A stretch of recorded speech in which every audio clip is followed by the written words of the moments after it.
What's up, everybody? Welcome to my YouTube channel. If you haven't subscribed yet, hit the subscribe button. My name is Millie Black, and today I have here with me Kwadwo Champon. So today we're going to be talking about living in the United States versus living in Ghana, because we're from Ghana.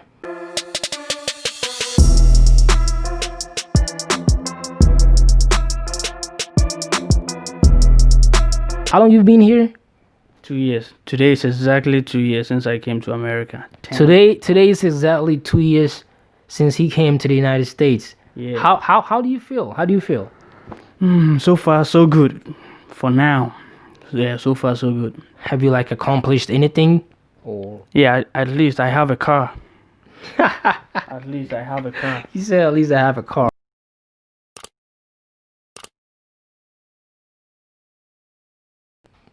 How long did you live in Ghana for? I lived in Ghana for the first 21 years of my life. Oh, wow. He lived in Ghana for 21 years. I was in Ghana for 24 years before moving here. Were you excited about moving to America? Yep. Honestly speaking, I was very excited Why? Can you tell us why you was so excited about moving to America? because I've heard a lot. I heard and saw a lot of things in America. In movies, Yep. I heard a lot of things about America. Okay. So when I got the opportunity to come here and see and witness all those, I was happy. Okay. My next question for you is, what was your impression about America? Oh, my impression. Yeah, about America. My impression was America was all about fun. People going to parties, having fun, drinks, and all that, because that is what they used to portray to us in movies. Okay, he's right actually. Me personally, I thought America was gonna look like Los Angeles. Like the whole America was gonna look like Los Angeles.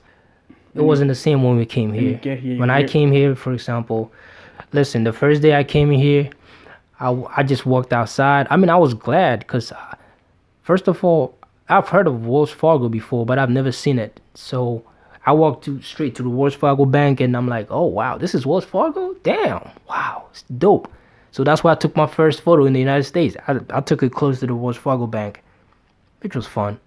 But then, if you, I went to Trenton. Okay, I went to Trenton, and I realized America is not all Los Angeles. You know what I'm saying? Yeah, it's a lot here. Yeah, Damn. right there. America is not Los Angeles alone. Yeah. Have you experienced any form of racism since you moved to the United States? No. No one has said anything. That's racist to you? No one has said anything like that to me. I haven't experienced some personally, no. Okay. I mean, good for you. But here's my story. I've been a victim of racism before, you know. Me and my little brother, we went to Western Union in Trenton, New Jersey. And this white lady, she saw me and my brother, and she was like, no. She just said no. I'm like, we're here to send money to Ghana. She said no, I can't do this transaction. She said no, I cannot process this transaction. I cannot do it. I'm not gonna do your transaction for you. I'm like, why? She said, I can't do it. This white lady will not do the transaction. But there was one white guy who just walked in with a lot of money, went straight to the counter, and they started, processing his for him. You really did that? Yeah, so she said, no. She just saw me and my brother. You know, she saw two black guys walked in. So she basically she thought that you guys were criminals or something like that. yeah, That is just perception about black guys here. yeah, so this white lady saw me and my brother, and she said no, she will not help us send the money back home to my mom. I'm like, wow, my mom is how sick, did and you I send had she didn't do it. So when I came back home, I told my dad, I'm like, hey, this is what happened. Me and Richard, we went down there to Western Union and tried to send money back home, and this white lady looked me straight in the face, looked at my brother, and said, no, I'm not gonna process this transaction. I'm not gonna do it. I'm like, okay, that's fine, but that's one form of racism. Yep, Terrible. that sucked. Next question: are you a Christian? Yeah. Okay, do you usually go to church? I don't go to church like I used to. Back home. Okay, hold on. So you don't go to church. When did this change? Did like back home in Ghana, did you used to go to church or you Yeah. was just Back in Ghana, I used to go to church every Sunday. okay? So since you've been here, how many times can you recall going to church here? Actually,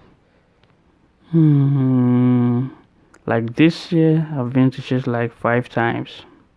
oh man, not bad, but yeah. So why don't you go to church? If back home in Ghana, you was going to church every week. You said Yeah. you came to the United States. All of a sudden, you don't go to church no more. What happened? I'm gonna say this. The excitement that I used to go to church, that I felt, that made me go to church back in Ghana. I don't feel that level of excitement and enthusiasm here. So here, honestly, and also one other thing is Yep. my parents back home, they would never let you stay home on a Sunday morning. Hell no. Wait, so your parents back home will not, Hell no. make you stay home. You gotta go to church. You gotta go to church. So are you saying is because your parents are not here, that's why you don't go to church? Or That is not the main reason, but it's to some extent it's one of the reasons. okay. Yeah. Okay. So do you have any plans of going back to church like, like you used to on a weekly basis, or you still gonna, stick to Yeah, what you're doing sometimes now? I go to church like 2 weeks in a row and then I relax a bit.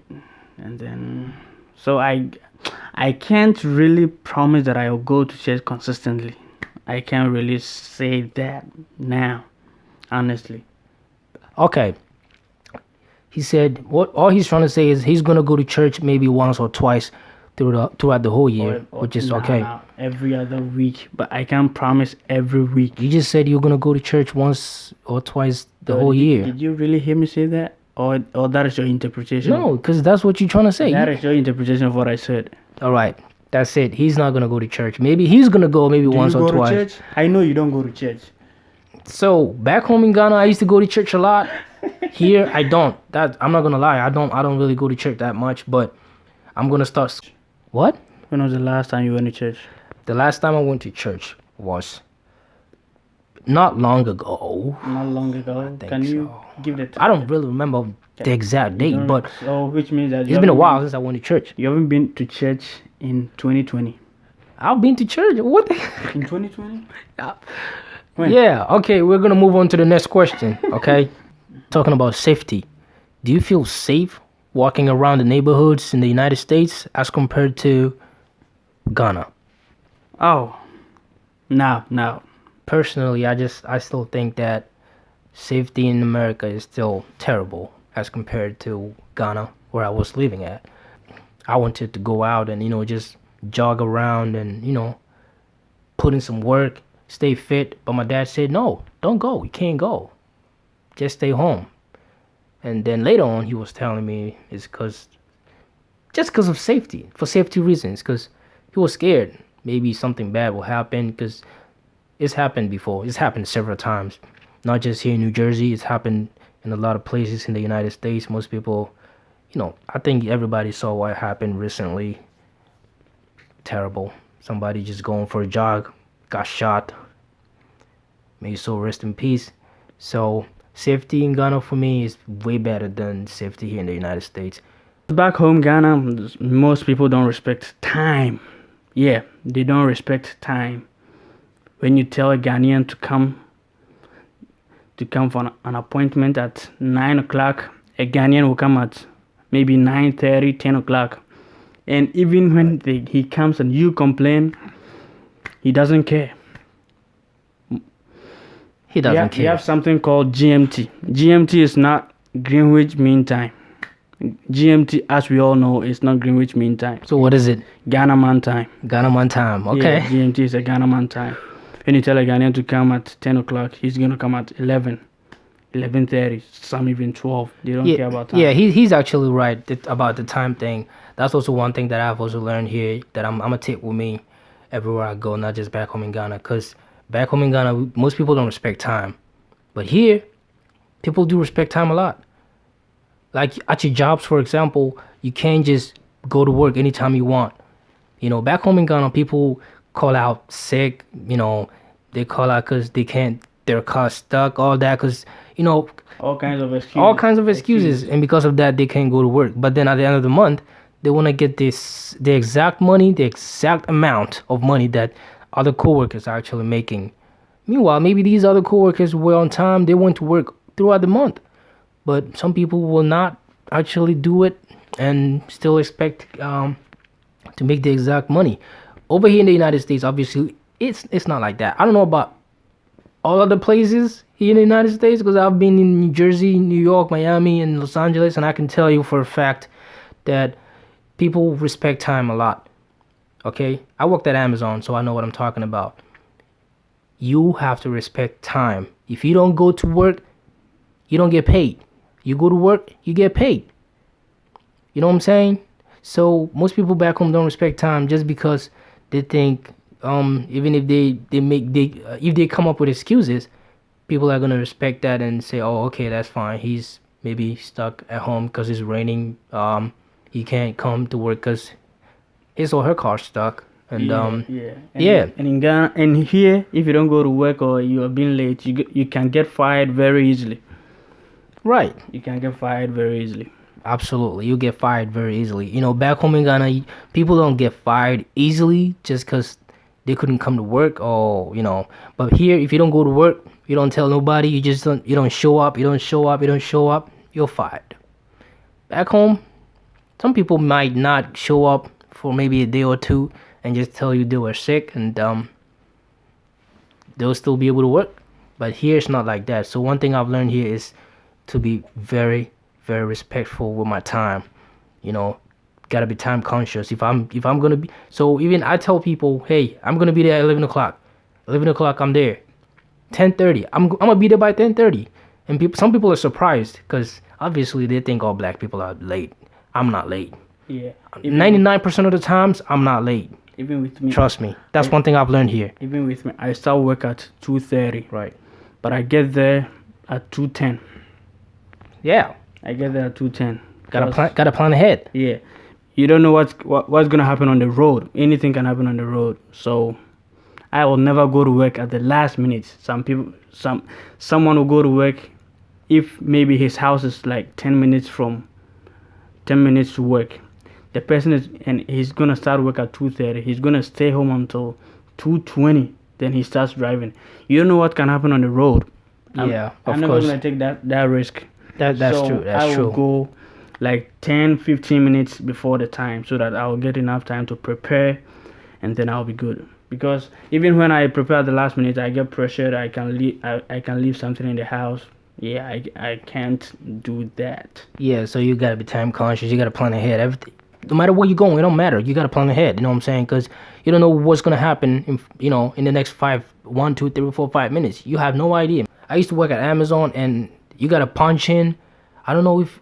Obviously, it's not the same back home in Ghana. You don't have to. Most people don't have to punch in. You don't have to do anything. Most people don't have to punch in back home in Ghana. Most jobs that people do in Ghana, they don't have to punch in or punch out. You just arrive. You just go in and just make sure you're on time, kinda, and then But here, most of the jobs you gotta punch in, you gotta punch out, so they can actually track you and see, hey, this is the time this guy came in, this is the time he left. You know what I'm saying? So if they're gonna pay you, they're gonna pay you for the time you was there. They're not gonna pay you because you're not there. Who are you? No, that's not here. That doesn't happen here in the United States. I mean, it might be happening, but it's fraudulent. But that's a fraudulent activity. But yeah, back home in Ghana, it happens a lot. Thank you. Have a nice day. Alright guys, thanks for watching my video today. My name is Millie Black, and I'm gonna leave soon. If you haven't subscribed yet, please hit the subscribe button. Until next time.